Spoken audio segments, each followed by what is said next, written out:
দর্শক, অন্তর্বর্তীকালীন সরকার বারবারই বলছে অবাধ, সুষ্ঠু, স্বচ্ছ বা নিরপেক্ষ নির্বাচন আয়োজনের জন্য তারা কঠোর পরিশ্রম করে চলেছেন। এমনকি নির্বাচনের সময়ও দ্রুত ঘনিয়ে আসছে। কিন্তু 2026-এর ফেব্রুয়ারির নির্বাচন ঘিরে রাজনীতির মাঠে এই মুহূর্তে কি ঐক্য রয়েছে কিনা, ঐক্য আছে কি হাজারো প্রাণের বিনিময়ে অর্জিত 36 দিনের জুলাই গণঅভ্যুত্থানে? কি রয়েছে আগামীর বাংলাদেশের সামনে? এসব প্রশ্নের উত্তরই আমরা খুঁজবার চেষ্টা করছি আজকের দেশ ভাবনার এই মুহূর্তের বাংলাদেশের আয়োজনে। আমাকে স্টুডিওতে তিনজন আজ সময় দিয়েছেন। আমার সঙ্গে রয়েছেন সর্ববামে জাবেদ রাসিন, যুগ্ম আহ্বায়ক, এনসিপি, নতুন রাজনৈতিক দল। আপনাকে স্বাগত জানাচ্ছি রাসিন। একই সঙ্গে আমার সঙ্গে রয়েছেন মোহাম্মদ নুরুল ইসলাম সাদ্দাম, সেক্রেটারি জেনারেল, ইসলামী ছাত্র শিবির। আপনাকেও সাদ্দাম আমন্ত্রণ জানাচ্ছি। একই সঙ্গে রয়েছেন সাংগঠনিক সম্পাদক, জাতীয়তাবাদী ছাত্রদল, আমানুল্লাহ আমান। আপনাকেও স্বাগত জানাচ্ছি আজকের আয়োজনে। তিনজনকেই আসলে একটি প্রশ্নই শুরুতে করতে চাই, রাজনীতিতে আমরা ঐক্য দেখছি কিনা। রাসিন, আপনারা তো নতুন একটি রাজনৈতিক দল, আপনাদের যদি সময়ের ফ্রেমেও বলি এখনও 1 বছর পূর্ণ হয়নি আপনাদের এই রাজনৈতিক দলটির, কিন্তু আমরা বাংলাদেশের গত 14 মাসের যে প্রেক্ষাপট দেখলাম, গণঅভ্যুত্থান, মানুষের মধ্যে এক ধরনের ঐক্য ছিল, কিন্তু যত দিন যাচ্ছে রাজনৈতিক দলগুলো, আপনি 3টি রাজনৈতিক দলের নেতা, কি মনে হচ্ছে অনেককে কি এগিয়ে যাচ্ছে বাংলাদেশের রাজনীতি? আপনাকে প্রথমে ধন্যবাদ জানাচ্ছি দীপ্ত টিভির যারা দর্শক শ্রোতা আছেন তাদেরকে। আসলে বাংলাদেশ এখন এমন একটা ক্রান্তিকাল অতিক্রম করছে যেখানে আমরা মাত্র একটা গণ অভ্যুত্থান পরবর্তী সময়ে যেভাবে আসলে সরকার বলেন কিংবা প্রশাসন বলেন কিংবা রাজনৈতিক দলগুলোর আচরণ করা উচিত ছিল, যতটা ম্যাচুরিটি জনগণ এদের কাছ থেকে আশা করেছিল, কিংবা মানে যে ঐক্যটা ছিল, ফেসিবাদ বিরোধী যে ঐক্যটা, সেই ঐক্যটা যে এরকম দৃঢ়তা থাকার কথা ছিল, সেই জায়গাটায় কিন্তু আসলে আমরা ওই জায়গাটায় আমরা আসলে পৌঁছতে পারি নাই বা যেতে পারি নাই। গণ অভ্যুত্থানের যে আকাঙ্ক্ষা ছিল, যে আকাঙ্ক্ষা থেকে এই অন্তর্বর্তীকালীন সরকারের ক্ষমতা গ্রহণ করা, তারপর সংস্কার, বিচার, কিংবা সামনে আমরা যদি নির্বাচনের কথা বলি, নির্বাচনের দিকে যাওয়া, সব কিছু একটা সব কিছু যে সরকার বলেন কিংবা রাজনৈতিক দলগুলো বলেন খুব ভালোভাবে যে সামলেছে তা কিন্তু না। সংস্কার কার্যক্রমটা আমরা দেখেছি যে যত ইন্টেন্সিটি নিয়ে আসলে করার কথা ছিল সেটা কিন্তু আমরা পাইনি, এটা বিলম্বিত হয়েছে। এটা আরও অনেক আগেই একটা না একটা জায়গায়, ঐক্যের জায়গায় নিয়ে আসা উচিত ছিল বা সরকারের এই ক্ষেত্রে অগ্রণী ভূমিকা পালন করা দরকার ছিল। সেখানেও আমরা দেখেছি যে রাজনৈতিক দলগুলো যে যার মতন করে তারা তাদের অবস্থান নিয়েছে। সংস্কার কিংবা রাষ্ট্রের চাইতে তারা সামনে ক্ষমতায় গিয়ে কতটা ক্ষমতা ভালো মতন আঁকড়ে ধরে রাখতে পারবে সেই চিন্তাই করেছে। গণ অভ্যুত্থানের ফলে মানুষের মননে পরিবর্তন আসলেও রাজনৈতিক দলগুলোর কিন্তু আদতে সেরকম কোনো পরিবর্তন আমরা দেখতে পাইনি। সেই আগের মতনই একটি রাজনৈতিক দল আরেকটি রাজনৈতিক দলের সাথে সেই প্রতিহিংসামূলক কথাবার্তা, যেভাবে তীব্র ভাষায় আক্রমণ, এগুলো প্রতি আক্রমণ, সব কিছুই কিন্তু আমরা দেখছি। কিন্তু একটি বিষয় আপনাকে অবশ্যই খেয়াল রাখতে হবে, সেটা হচ্ছে সামনের যে নির্বাচন, সেই নির্বাচন যদি এই ফেসিবাদ বিরোধী ঐক্য ধরে রাখা না যায় কিংবা এই ঐক্য নিয়ে যদি আমরা নির্বাচনে যেতে না পারি, একটা কথা আমি সবসময় বলছি যে সেটা হচ্ছে সেই নির্বাচনে যেই দলে ক্ষমতা আসুক না কেন তার কিন্তু পথ চলাটা এত সহজ হবে না, মসৃণ হবে না। সেই জন্য আমি মনে করি যে সকল রাজনৈতিক দলকে এখানে আসলে আরও ম্যাচুর আচরণ করা উচিত।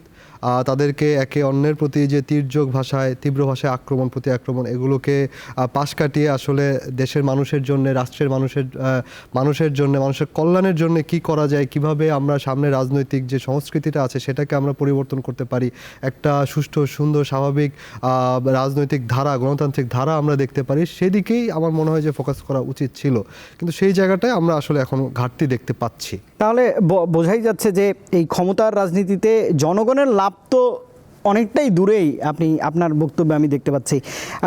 সেই ক্ষমতার রাজনীতিকে আঁকড়ে ধরবার জন্য সেই পুরনো ট্রেডিশনাল যে রাজনীতি আমাদের, আপনি তো নতুন দলের প্রতিনিধিত্ব করেন, আপনারাও কি সেই রকম রাজনীতি করছেন কিনা? না, আমাদের রাজনীতির জিনিসটা তো পুরোটাই সংস্কার কেন্দ্রিক। এই যে ঐকমত্য কমিশন থেকে বলেন কিংবা এই সংস্কারের যে ভাবনা, সংস্কারের পুরো বিষয়টা কিন্তু এনসিপি লিড দিয়েছে। পুরো ঐকমত্য কমিশন বলেন বা সংস্কার কমিশনগুলোর যে রিপোর্ট, সেই রিপোর্টও আপনি দেখবেন যে আমাদের অনেকেরই সেখানে অনেক ভালো ভালো ইনপুট আছে। সেই জায়গাটায় আমাদের কিন্তু রাজনৈতিক জার্নিটা আপনি দেখবেন যে আমাদের যে 24 দফা ইশতেহার, সেখানে কিন্তু প্রথম দফাটা আমাদের হচ্ছে নতুন সংবিধান এবং সেকেন্ড রিপাবলিক। তো ওইটা কিন্তু আমাদের রাজনৈতিক জার্নি, রাজনৈতিক লড়াই। আমাদের একটা চিন্তা আছে, একটা ভিশন আছে, আমরা সেইটাকে সামনে রেখে আগাতে চাচ্ছি। সেখানে আমরা অনেক কিছুকে কিন্তু এই সংস্কারের বিষয়ে নিয়ে এসেছি, যেগুলো বাংলাদেশের আপনি বড় রাজনৈতিক দলগুলোর কথা যদি আমি বাদও দেই, ধরেন একেবারে ছোট রাজনৈতিক দল বলে আমি কোনো দলকে ছোট করতে চাই না, কিন্তু বড় রাজনৈতিক দলের বাইরে যে রাজনৈতিক দলগুলো আছে তাদের দিকেও যদি তাকান, একই ব্যক্তি বছরের পর বছর ধরে, দশকের পর দশক ধরে তিনি সভাপতি, হ্যাঁ, এরকম কিন্তু আছে। এটা যে শুধু বড় রাজনৈতিক দলে গণতন্ত্রের অভাব রয়েছে তা কিন্তু না। তো সেই জায়গাটা থেকে আমরা যেমন সংস্কারে বলছি যে না, আমরা একই ব্যক্তি দুইবারের বেশি প্রধানমন্ত্রী হতে পারবেন না, তো ওই চর্চাটা কিন্তু আমরা আমাদের দলের ভিতরেও নিয়ে এসেছি। আমরা কিন্তু আমাদের গঠনতন্ত্রে বলেছি যে একজন ব্যক্তি দুইবারের বেশি সভাপতি হতে পারবেন না আমাদের দলে।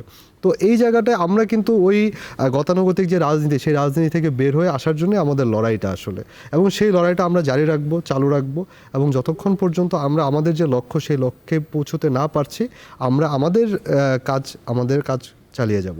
নিশ্চয়ই, একদম নবীন দল থেকে একদম অনেক পুরনো দল একটু আসতে চাই আমানুল্লাহ আমান আপনার কাছেই। বিএনপির ছাত্র সংগঠনের রাজনীতি আপনি করছেন, বিএনপি নিয়েই আপনার কাছে একটু প্রশ্ন রাখতে চাই। এই যে 14 মাসের রাজনীতি আপনি দেখলেন, একটা বৃহত্তর গণবিপ্লব আন্দোলন, এরপরে বিএনপির মতো রাজনৈতিক দল তারা এই ফ্যাসিবাদ বিরোধী লড়াইয়ে শুরু থেকে মাঠে ছিল, এখন পর্যন্ত থাকার চেষ্টা করছে, কিন্তু এই বড় রাজনৈতিক দলের ক্ষেত্রেই কিন্তু অনেক অভিযোগ রয়েছে। আমি যদি এই 14 মাসের অভিযোগ আপনি যদি গণমাধ্যম ফলো করেন, তাহলেও যে জনগণের লাভ আছে এমন কোনো কর্মকাণ্ডে কি গত 14 মাসে আপনার দলের ভূমিকা কেমন সেটা একটু জানতে চাই। আবার জনগণের ক্ষতি হচ্ছে, জনগণের মনে এক ধরনের উষ্মা চলছে, যেমন আমি সরাসরি আপনাকে বলি, চাঁদাবাজির যে ঘটনাগুলো আছে, এগুলোর যুক্তি খণ্ডনও কি আপনাদের দলের মধ্যে হয় কি না? ধন্যবাদ আপনাকে, ধন্যবাদ দীপ্ত টেলিভিশনে যারা দেখছেন, সহ আলোচক যারা আছেন সবাইকে। দেখেন, 5ই আগস্ট পরবর্তী সময়ে, 5ই আগস্টের আগে বাংলাদেশের সাধারণ মানুষ যে কোনো আকাঙ্ক্ষা নিয়ে, যেই বাংলাদেশের প্রত্যাশা করে বাংলাদেশের মানুষ রাস্তায় নেমেছিল, মানুষ জীবন দিয়েছে, রক্ত দিয়েছে, এবং যার ফলশ্রুতিতে আপনার 5ই আগস্ট দেশে হয়েছে। 5ই আগস্ট পরবর্তী সময়ে আজকে পর্যন্ত, যখন আপনি আমাকে প্রশ্নটি করলেন, সেই পর্যন্ত বিএনপি বাংলাদেশের জন্য কি করেছে, যেহেতু সংবাদ মাধ্যমের আপনি কর্মী, আপনি কিন্তু আমার চেয়ে ভালো জানেন কি কি করেছে। কিন্তু আপনি প্রশ্ন করলেন কি চাঁদাবাজিটি নিয়ে।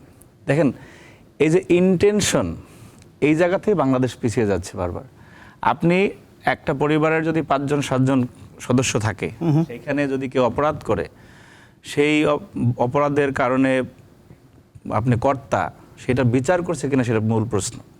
আপনি আমার পাশে ইসলামী ছাত্র শিবিরের জেনারেল সেক্রেটারি আছেন, ওনাদের দলে কি 100% মানুষই ভালো? কেউ ভুল করে না, কিন্তু সেটা বিচার করছে কিনা সেটা হলো প্রশ্ন। জাভেদ দাসিন ভাইদের দলে কি 100% মানুষ ভালো? অপরাধ চিহ্নিত হওয়ার পর বিচার করছে কিনা সেটা প্রশ্ন। আপনি এই যে একদম from the very beginning, after 5th August আজকে পর্যন্ত একদম সর্বশেষ দেখলেন যে তিস্তা নিয়ে বিএনপি একটা প্রোগ্রাম করেছে, বাংলাদেশের সার্বভৌমত্ব শেষ করে আপনার নিশ্চয়ই এই যে বাংলাদেশ নিয়ে বিএনপির চিন্তা, এরকমের সহস্র উদাহরণ আমি এখানে বসে বসে দিতে পারবো, আপনি সেই পরিমাণ সময় আমাকে দিতে পারবেন না। কিন্তু আপনি প্রশ্ন করলেন কি চাঁদাবাজি নিয়ে। আমি জনগণের অসন্তোষের কথাটাই বলছি। জনগণের অসন্তোষ তো দখলদারিত্ব, চাঁদাবাজি, এই যে যারা নতুন বন্দোবস্তের কথা বলে এদেশে আসছেন, তাদের অসংখ্য নেতাকর্মীদের বিষয়ে এরকম প্রশ্ন রয়েছে। যারা ইসলামের কথা বলে, যারা নীতির কথা বলে, তাদের বিষয়ে প্রশ্ন রয়েছে। কিন্তু আপনি স্পেসিফিকভাবে আমাকে প্রশ্নটা করলেন। এই যে বিএনপিকে যদি আপনি ব্যর্থ করতে চান, বিএনপিকে যদি কেউ ব্যর্থ করতে চান, বাংলাদেশ ব্যর্থ হয়ে যাবে। কারণ আমরা দেখেছি অনেক বড় বড় আলাপ, এই যে ফ্যাসিস্টের দোসরা যখন রাস্তায় নামছে, মিছিল করতেছে, আপনি একটা সিঙ্গেল অন্য কোনো দল তো বিএনপি ছাড়া দেখাতে পারবে না যারা প্রতিরোধ করছে, প্রতিবাদ করছে। প্রত্যেকটা ঘটনায় বিএনপি এবং অঙ্গ সহযোগী সংগঠনের নেতাকর্মীরা তাদেরকে ধরতেছে, তাদের বিরুদ্ধে লড়তেছে। আর অন্যরা পক্ষান্তরে মনে করেন যে ভোটের রাজনীতির কারণে মাঠে বলে এক কথা, সংস্কারের আলাপ, মাঠে আওয়ামী লীগ নিষিদ্ধের কথা বলে, কিন্তু তাদের বিরুদ্ধে একটা মামলা বাংলাদেশে কোথাও জামাত ইসলামও করে না, এনসিপিও করে না। কিন্তু আপনি আছেন বিএনপি চাঁদাবাজি করতেছে, এর মানে এই না আমি বিএনপিকে চাঁদাবাজি করবে কেউ সেটা আমি বলতেছি সমর্থন করতেছি, সেটা করতেছি না। আপনার পরিবারের লোকই তো আছে 300, অপরাধ করছে কতজনে? এখানে লোকে আছে 2.5-3 কোটি, তারা যারা অপরাধ করছে প্রত্যেকে শাস্তির রাস্তায় আসছে। এবং বিএনপি একমাত্র দল যারা নিজের কর্মীর বিরুদ্ধে মামলা করে তারপরে অ্যারেস্ট করানোর ব্যবস্থা নিছে। এরকম অসংখ্য উদাহরণ আছে এদেশে। সুতরাং আপনি যদি বলতেন যে না বিএনপির মধ্যে দোষগুলি আছে আর অন্য সবাই মনে করেন অলিয়া উলিয়া, তাহলে আমি মেনে নিতাম ভাই, ঠিক আছে। যারা নতুন বন্দোবস্তের কথা বলে আসলো তারা একদম ফুটপাত থেকে সংসদ পর্যন্ত এমন কোনো জায়গা নাই যেখানে তাদের নিয়োগ বাণিজ্য, তদবির বাণিজ্য, প্রেশার ক্রিয়েট করে। সর্বশেষ আপনি দেখলেন যে সার্জিসের একটা ঘটনা, যদি ওই কথা ছাত্র দলের কেউ বলতো যে বিদ্যুৎ সময় মতো না আসলে কলিজা ছিঁড়ে ফেলতো, বাইরে ভাই আপনাদের সারা দেশে মনে করেন যে এমন তুলকারাম ঘটনা ঘটতো এই মিডিয়ার মাধ্যমেই, আমরা টিকতে পারতাম না। আপনি আমি সাম্প্রতিক সময় রাজশাহী বিশ্ববিদ্যালয় নির্বাচনে দায়িত্বে ছিলাম, সেখানে ভাইও গেছিল সাদ্দাম ভাই, যিনি জিএস হয়েছে সালাউদ্দিন আম্মার, সে শিক্ষার্থীদের জন্য কাজ টাজ করে, শিক্ষার্থীদের সাথে থাকে, সেটা ঠিক আছে, কিন্তু সে একজন শিক্ষকের দাড়ি ধরে তাকে মারছে। সেটা যদি ছাত্র দলের কেউ হইতো এই মিডিয়া কি করতো তো আমরা জানি ভাই, ঠিক আছে। ওই একই বিশ্ববিদ্যালয়ে যিনি এজিএস হয়েছেন সালমান সাব্বির ভাইদের প্যানেল থেকে শিবিরের এজিএস প্রার্থী ছিল, সে পোষ্য কোটায় ভর্তি হয়েছে, পোষ্য কোটার যে মার্কটা, সেই মার্কসটা পর্যন্ত সে পায় না, সে 32 পয়েন্ট সামথিং পাইছে। এটা যদি ছাত্র দলের কেউ হইতো তাহলে মেধার কত আলাপ বাংলাদেশে চলে আসতো। আমরা 5ই আগস্টের পর থেকে এই যে পরিকল্পিত ক্যারেক্টার অ্যাসাসিনেট করা ছাত্র দলের বিরুদ্ধে, বিএনপির বিরুদ্ধে, সেটাও আমাদের মোকাবেলা করা লাগতেছে। ঠিক যেরকম আমরা বাংলাদেশকে নিয়ে ভাবতেছি, বাংলাদেশকে ধারণ করে এই আধিপত্যবাদী শক্তির বিরুদ্ধে একমাত্র লড়ে যাওয়া দলের নাম হচ্ছে বাংলাদেশ জাতীয়তাবাদী দল, বিএনপি। আমি একমাত্র শব্দটা কেন বললাম, অন্যরা তো ভাই ভোটের রাজনীতির ক্ষেত্রে সব জায়গায় কম্প্রোমাইজ করতেছে। আপনি জামাতের অনেক নমিনির বক্তব্য পাবেন যে যারা বলতেছে ভাই আমরা আওয়ামী লীগকে কোনো ডিস্টার্ব করতেছি না, আওয়ামী লীগের বিরুদ্ধে আমরা মামলা করতেছি না, রাতের বেলা যায় যে আপনারা আমাদের কাছে নিরাপদ ভোট দেন। এই রাজনীতি বিএনপি করে না। আমি যেটা মনে ধারণ করি প্রকাশ্যে সেটা বলি। সুতরাং আপনি ভাই সহযোগিতা করেন, আপনারা যারা আছেন মিডিয়ার সহযোগিতা করেন যে বাংলাদেশে যে বিএনপি বাংলাদেশপন্থী দল, বাংলাদেশের শক্তি, একে যদি ব্যর্থ করতে যান তাহলে আপনারা সবাই ব্যর্থ হবেন। এগুলো বয়ান। আপনার বক্তব্য মনে হচ্ছে অনেক বৈরী পরিস্থিতিতে আপনারা রাজনীতি করছেন, Definitely. এবং দশক ধরেই করছেন। মিডিয়ার কাজ হচ্ছে যা আসলে ঘটে তাই প্রকাশ করা। আমার কাছে সাহায্য চেয়ে আসলে সেটা থেকে কতটা পরিত্রাণ পাবেন জনগণের কাছে চাইলে হয়তো ভালো হয়, আরও খণ্ডনের সুযোগ পাবো।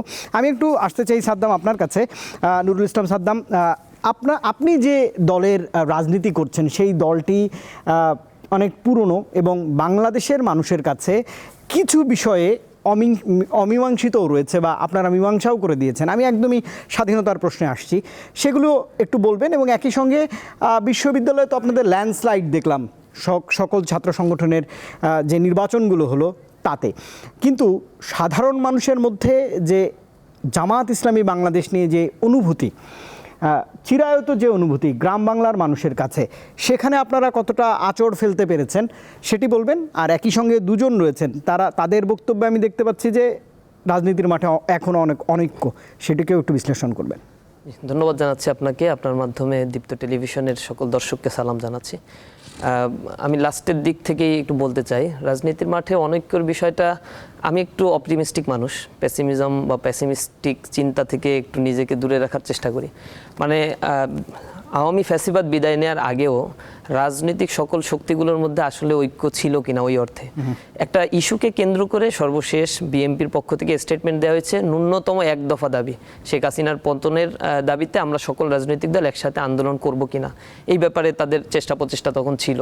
তো শেখ হাসিনা চলে গিয়েছে, এখন প্রত্যেক দল নিজ নিজ জায়গা থেকে পলিটিক্স করবে, এটাই স্বাভাবিক। ডেমোক্রেটিক জায়গা থেকে যে যার কথাগুলো বলবে, এটা খুবই ন্যাচারাল একটা ব্যাপার। তো বর্তমান সিচুয়েশনে খুব বেশি অনৈক্য, খুব বেশি ফাটল ধরেছে বাংলাদেশে, খুবই অরাজক পরিস্থিতি, এরকম আমার কাছে মনে হচ্ছে না। কারণ ঐক্যমত্য কমিশন যখন ডাকছে, একই টেবিলে সব রাজনৈতিক দল গিয়ে বসছে, তো এটা তো আশার সঞ্চার করছে। প্রধান উপদেষ্টা যখন ডাকছে, গতকাল বিএনপি গেল, আজকে এনসিপি এখন গিয়েছে, সম্ভবত জামাত যাবে এরপরে অন্য অন্য রাজনৈতিক দলগুলোকে ডাকলেও তারা যাবে। তারা আমি বাংলাদেশের ক্ষেত্রে ভালো কিছুই প্রত্যাশা করি। রাজনৈতিক দলগুলো মোটামুটি সংস্কারের ক্ষেত্রে একমত হয়েছে, নোট অফ ডিসেন্ট বিএনপি কিছু কিছু ক্ষেত্রে দিয়েছে, গণভোটের মাধ্যমে তার একটা সুরাহা হবে। এনসিপি কিছু সেখানে নেগেটিভ বিষয় দেখেছে, দ্রুত আইনগত একটা ভিত্তির বিষয়গুলো না দিলে তারা স্বাক্ষর করবে না। হ্যাঁ, তাদের স্ট্যান্ডে তারা ঠিক আছে। তো সব মিলে রাজনৈতিক এই জায়গা থেকে সামনের নির্বাচনকে কেন্দ্র করে যে যার পলিটিক্স করবে, মানুষের সামনে তাদের ইস্তেহার বলবে, কর্মকাণ্ডগুলো দেখাবে, মানুষ তাদেরকে অ্যাপ্রিসিয়েট করবে অথবা রিজেক্ট করবে, এটা ন্যাচারাল একটা ব্যাপার। দ্বিতীয় হচ্ছে জামাত ইসলামের রাজনীতির ব্যাপারটা যেটা বললেন, আমি তো আসলে জামাতের পলিসি মেকিংয়ের কেউ না, বা আমাদের ছাত্র শিবিরের কাউকে আসলে জামাতের পলিসি মেকিংয়ে কখনো ডাকাও হয় না। আমরা হচ্ছে সেপারেটলি নিজেদের কর্মসূচিগুলো করি, কিন্তু আইডিওলজিক্যাল দিক থেকে মিল আছে, এটা বলতে পারেন। তো জামাত তার মুক্তিযুদ্ধের অবস্থানগুলো বারংবার তাদের জায়গা থেকে ব্যাখ্যা করেছে। আমরা মনে করি আমরা বাংলাদেশের নাগরিক, আমাদেরকে অনেকেই এখনো বলে রাজাকার, আলবদর, আশামস, কিন্তু যারা বলে তাদের এজ ফ্যাক্টরগুলো আমি একটু চেক করে দেখলাম, তারা আসলে পাকিস্তানেই জন্মগ্রহণ করেছিল যখন পাকিস্তান ছিল। আমি স্বাধীন বাংলাদেশে জন্মগ্রহণ করেছি, আমাকে বলে রাজাকার, আলবদর। তো এই যে ট্যাগিং দিল তারা, আবার সর্বশেষ গুপ্ত বললো, তারা মনে করছে রাজনীতি খুব বেশি ফায়দা তারা নিতে পারছে। না, এগুলো খুব গুপ্ত বেশি প্রমাণও তো দিয়েছে। খুব বেশি ফায়দা তারা নিতে পারে নাই এবং ছাত্ররা এগুলোতে অ্যাকসেপ্ট করছে না খুব বেশি। দ্বিতীয়ত হচ্ছে আমরা মুক্তিযুদ্ধের পরবর্তী বাংলাদেশের প্রজন্ম মুক্তিযুদ্ধকে অন করি, দেশের সার্বভৌমত্বের বিরুদ্ধে গিয়ে কারোর সাথে কোনো চুক্তি করা, কোনো ধরনের অন্যায় অপকর্ম করা, এগুলোর সাথে কোনো ধরনের যোগাযোগ 54 বছরের বাংলাদেশের ইতিহাসে আমাদের নাই। সেই দৃষ্টিকোণ থেকে আমরা বাংলাদেশকে অন করি, বাংলাদেশের সার্বভৌমত্বের জন্য কাজ করি এবং দেশকে এগিয়ে নিয়ে যাওয়ার জন্য সকল মতভেদ এগুলোর বাইরে গিয়ে সুন্দর একটা মেরুকরণ যদি আমরা করতে না পারি এবং রাজনৈতিক দলগুলোর মানসিকতা বা মনস্পটে যদি এইটাই থাকে যে ডিভাইড, এই ডিভাইডেশনগুলো আমাদেরকে অনেক পিছিয়ে দিয়েছে, যেটা 54 বছরে অনেক এগিয়ে যেতে পারতাম। ক্ষুদ্র বিষয়গুলোকে বড় পরিসরে আমাদের দেখানোর মানসিকতাগুলো রয়েছে, এই বিষয়গুলো পরিহার করা উচিত। ইউনিভার্সিটির ক্ষেত্রে যে 4টা ইউনিভার্সিটিতে মোটামুটি ইলেকশন হয়ে গেল, আমার মনে হয় সামনে আর যে কয়টা ইলেকশন হবে, আমরা ইসলামী ছাত্র শিবিরের পক্ষ থেকে বারংবার বলেছি বিজয় অর্জন কে করবে কি করবে না ইটস নট ফ্যাক্টর হচ্ছে স্টুডেন্টদের অধিকার আদায়ের জন্য নির্বাচনগুলো হতে হবে, তারা ভোট দিয়ে নির্বাচিত করবে। সেক্ষেত্রে কিছু ক্ষেত্রে আমরা দেখেছি স্টুডেন্টরা কিন্তু নেগেটিভ হয়েছে ছাত্র দলের ব্যাপারে।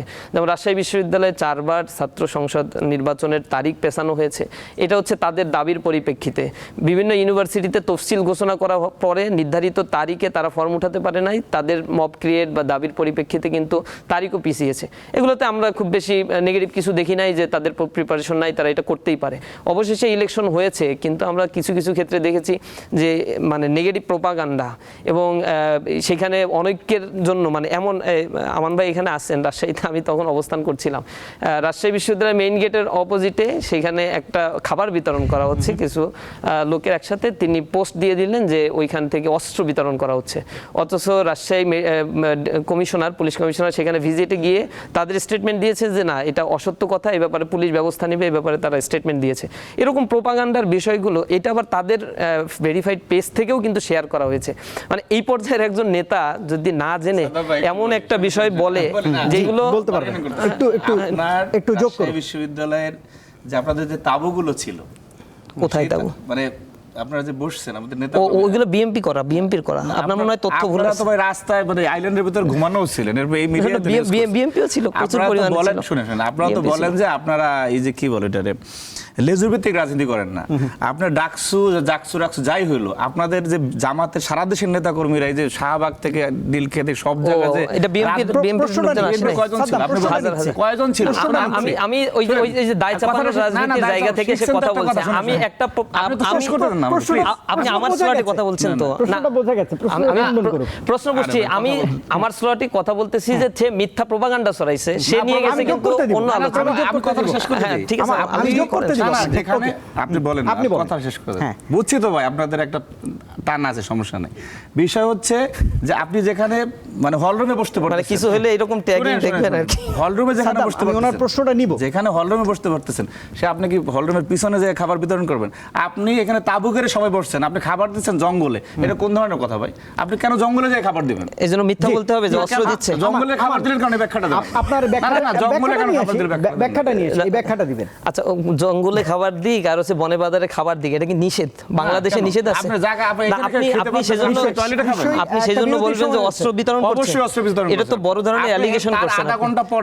আধা ঘন্টা পরে তারা আবার এখানে খাবার আবার সেই মিথ্যা খাবার পাঠায়, তারপরে না এগুলো যে নির্বাচনগুলো হচ্ছে সেখানেও আপনি দলগুলোর মধ্যে বিভিন্ন অনিয়ম দেখছেন, যদি একটু বলতেন। না, এই প্রশ্ন তো ভাই কি করেছেন। দেখুন, বিশ্ববিদ্যালয়ে ছাত্র সংসদ নির্বাচন হয়েছে, আপনার প্রশ্নটি নিয়ে ওনার কাছে আসবো। ছাত্র সংসদ নির্বাচন হয়েছে, আপনি শিবির সমর্থিত প্যানেল জয়লাভ করেছে। তো আপনি শিবিরের যারা এই ছাত্র সংসদে অংশগ্রহণ করেছেন, এর প্রত্যেকে তার যে শিক্ষাগত ক্যারিয়ারটা, সেই ক্যারিয়ারের পুরোটা সময় ক্যাম্পাসে ছিলেন। আমাদের যারা প্যানেলে ছিল, এরকম একজনকে আপনি দেখাতে পারবেন না যে ক্যাম্পাসে ছিল। তারা শিক্ষার্থীদের সাথে ছিল, একটা শিক্ষার্থী যখন মানে অবাধে অন্যদের সাথে থাকতে পারবে, তাদের একটা ঘনিষ্ঠতা আপনার চেয়ে বেশি থাকবে যে থাকতে পারতেছে না তার চেয়ে। এবং তাদের অনেকেই ছাত্রলীগের সাথে ছিল, ছাত্রলীগ করেছে, ছাত্রলীগের মিছিল মিটিং করেছে, ছাত্রলীগের ছত্রছায়ায় ছিল। আজকে আমি বলতেছি না যে একেবারে মানে ছাত্রদল সব জায়গায় জয়লাভ করে ফেলতো, এইটার কারণে করতে পারে না। আপনার বাস্তবতা মানতে হবে যে আমরা ক্যাম্পাস থেকে বিতাড়িত ছিলাম। আমরা ক্যাম্পাসে গেলে সেদিনই যে কতবার হামলা হয়েছে আপনাদের মিডিয়ার কল্যাণে আপনারাও জানেন, কিন্তু ওনারা তো ছিলেন ক্যাম্পাসে। পাশাপাশি ওনাদের মধ্য থেকে এবং ওনাদের মূল দল যে জামায়াত ইসলামী এবং ইসলামী ছাত্র শিবিরও এই ন্যারেটিভটা তারা দিতে পারছে, ছাত্রলীগকে আশ্বস্ত করতে পেরেছে যে না, তাদের জন্য, ছাত্রলীগের জন্য শিবির নিরাপদ। নিশ্চয়ই আপনার শুনেন, আমি শেষ করি ওকে। সেই যে, এবং আমি যেহেতু একটা জায়গায় কাজ করেছি, একাধিক জায়গায় কাজ করেছি, আমি ডাকসুর ভোটারও ছিলাম, ছাত্রলীগের ম্যাক্সিমাম ভোটই তারা পেয়েছে। তো এই যে নিজেরা ক্যাম্পাসে ছিল এবং ছাত্রলীগের ভোটটা পেয়েছে, তাদের কিছু ওয়েলফেয়ারের কাজও ছিল, এবং এক একটা ছাত্র সংসদে কি স্টাইল হয়েছে, আপনার ডাকসুতে যে অভিযোগগুলি আসছে, আপনি কি একটাও কি বিশ্ববিদ্যালয় কর্তৃপক্ষ বা ডাকসু যারা ভোট গ্রহণ করছে তারা কি কেউ খণ্ডাইতে পারছে নাকি? আপনি এই যে অন্যজন ভোট দিয়ে দিচ্ছে, সেই ভোট দেয়া ব্যালট পেপার সরবরাহ করা হয়েছে, এজেন্টের বিষয়ে অভিযোগ ছিল, নীলক্ষেতে ছাপানোর অভিযোগ ছিল, এরকম 20টা অভিযোগ। নিশ্চয়ই এই খণ্ডনগুলো একটু নিয়ে আসি সাদ্দামের কাছ আমি থেকে। ওনার কাছ থেকে না, উনি অথরিটি না, অথরিটি যারা তারা কি খটাইছে? উনি কি বলছেন সেটা একটু জানি। দেয়ার ইজ ইলেকশন ইঞ্জিনিয়ারিং, এটা তো স্পষ্ট। নিশ্চয় সাদ্দাম, আপনি আপনার কাছে সরাসরি প্রশ্ন, গুপ্ত থেকে প্রকাশ্য এই যে রাজনীতি করার সুফল, এটির একটু খণ্ডন করবেন। জি, আমি আশা করি আমার বক্তব্যের মধ্যে ইন্টারফেয়ার করবেন না ভাই। ভাইয়ের কথা তো শুনলাম। আসলে দেখবেন যে গুম কমিশন একটা রিপোর্ট পেশ করেছে কিছুদিন আগে, সেখানে দেখানো হয়েছে যে কোন রাজনৈতিক দলের উপরে কি পরিমাণে গুমের ঘটনা ঘটেছে। সেখানে দেখবেন একক ছাত্র সংগঠন হিসেবে 2 নম্বর তালিকায় ইসলামী ছাত্র শিবিরের নাম আছে, ছাত্র দলের নাম নাই বা অন্য কোনো ছাত্র সংগঠনের নাম নাই। রাজনৈতিক দলের মাঝখানে একটা ছাত্র সংগঠন সেখানে স্থান পেয়েছে, তাদের নাকি 31% গুমের ঘটনা। এবং বিএমপির ক্ষেত্রে তাঁতি দল, ছাত্র দল, বিএমপি, তারপরে যুব দল সব মিলে 35% গুমের ঘটনা ঘটছে। তো এই হচ্ছে আমাদের উপরে জুলুম নির্যাতনের অবস্থা ছিল। কেন্দ্রীয় অফিস থেকে শুরু করে ইউনিয়ন পর্যায়ের কোনো অফিস ইসলামী ছাত্র শিবির করতে পারে নাই। এত জুলুম নির্যাতনের শিকার যে সংগঠনটা হলো, তাদের ব্যাপারে যে এলিগেশনগুলো দিচ্ছে, আমাদের সংগঠনটা হচ্ছে ডায়নামিক একটা সংগঠন। প্রতি বছরই আমাদের সংগঠনের কমিটি চেঞ্জ হয়। আমাদের সংগঠন এমন না যে মানে হিউজ পরিমাণে মানে এরকম আছে যে 15 বছর ধরে ছাত্র জীবন আমার মানে শেষ হয়ে গেছে, এখনও সংগঠনে আসি। এই সিস্টেমটা আমাদের খুবই রেয়ার, এবং প্রতি বছর সংগঠনের এই দায়িত্বশীল চেঞ্জ হওয়ার কারণে স্বাভাবিক পর্যায় থেকেই সংগঠনের গতিশীলতাটা আমাদের ধরে রাখার চেষ্টা করেছি। এবং আমাদের তো প্রায় 5-7 লক্ষ স্টুডেন্টদের নামে ছাত্র শিবিরের জনশক্তির নামে মামলা ছিল, প্রচুর পরিমাণে জেল জুলুমের শিকার। এটা ভাইও হচ্ছে দেখেছে, তার সাথেও জেলখানায় আমাদের অনেক ভাই অবস্থান করছে। এগুলো এখন যে মানে ন্যারেটিভ তারা দাঁড় করিয়েছে, গুপ্তর ব্যাপারটা আমি একটু শেষ করি। গুপ্তর যে ব্যাপারটা, ওইটা 2-3টা অ্যালিগেশন তারা নিয়ে আসে, এবং ওই 2টার ব্যাপারে 3টার ব্যাপারে এই মিডিয়াতে শত মিডিয়াবার এখানে বলা হয়েছে। কিন্তু তাদের ব্যাপারেও কিন্তু অজস্র এলিগেশন আছে, ছাত্রলীগ পুনর্বাসনের এলিগেশনগুলো। এই বিষয়গুলো নিয়ে তারা যে কতটাকে মানে এটা রিকভারি করতে পেরেছে, লাস্ট অনেক কমিটিতে আমরা দেখেছি ছাত্রলীগের পোস্টধারী লোকজন ছাত্রদলের কমিটিগুলোতে আছে। সুতরাং গুপ্তবৃত্তি, গুপ্তচরবৃত্তি এগুলো ছাত্রদলই সবচেয়ে বেশি করছে, যেটা আমরা দেখেছি। কিন্তু উদরপিণ্ডি বুদার ঘাড়ে আরেকজনের এটা আমাদের উপরে চাপানোর জন্য চেষ্টা করছে। বিশ্ববিদ্যালয়গুলোতে ছাত্রলীগ যদি ছাত্র শিবিরকে ভোট দেয়, ঢাকা বিশ্ববিদ্যালয়ে তাদের ক্যান্ডিডেটের চাইতে 9000 ভোট ছাত্র শিবির বেশি পেয়েছে। তো তাদের যদি এখন বিশ্ববিদ্যালয়ে মাত্র 5000 ভোট থাকে আর ছাত্রলীগের 9000 ভোট থাকে, তাহলে তো তাদের রাজনীতিই করার দরকার নাই। আপনি রাজশাহী বিশ্ববিদ্যালয়ে যান, তাদের জিএস ক্যান্ডিডেটের চাইতে আমাদের জিএস ক্যান্ডিডেট বা হচ্ছে যিনি বিজয় অর্জন করছে দেখবেন 40-50 গুণ বেশি ভোট পেয়েছে। আবার ভিপি ক্যান্ডিডেট আমাদের 4 গুণ বেশি ভোট পেয়েছে। তো ছাত্রলীগের অ্যাক্টিভিজম বা সকল ভোট ইসলামী ছাত্র শিবির পেয়েছে, এটা মিথ্যা ন্যারেটিভ। আর হচ্ছে ঢাকা বিশ্ববিদ্যালয়ে দেখবেন যে তাদের যে ভিপি ক্যান্ডিডেট জগন্নাথ বিশ্ববিদ্যালয়ে সব ভোট পেয়েছে। জগন্নাথ বিশ্ববিদ্যালয়ে কাদের ভোট কেন্দ্র ছিল বা কাদের হাত ছিল, এই হ্যাঁ জগন্নাথ হল, সেটা সবাই জানে কম বেশি। ওয়েলফেয়ার অ্যাক্টিভিটিস ইসলামী ছাত্র শিবির চালাইছে, ছাত্রদলও প্রচুর পরিমাণে ওয়েলফেয়ার অ্যাক্টিভিটিস করতেছে, এটা অস্বীকার করতে পারবে না। বিভিন্ন ধরনের ফিল্টার সাদ্দাম এবং আমার মনে হচ্ছে এই বিষয়ে আপনাদের যুক্তি খণ্ডন বোঝা গিয়েছে। আমি একটু শেষ করি।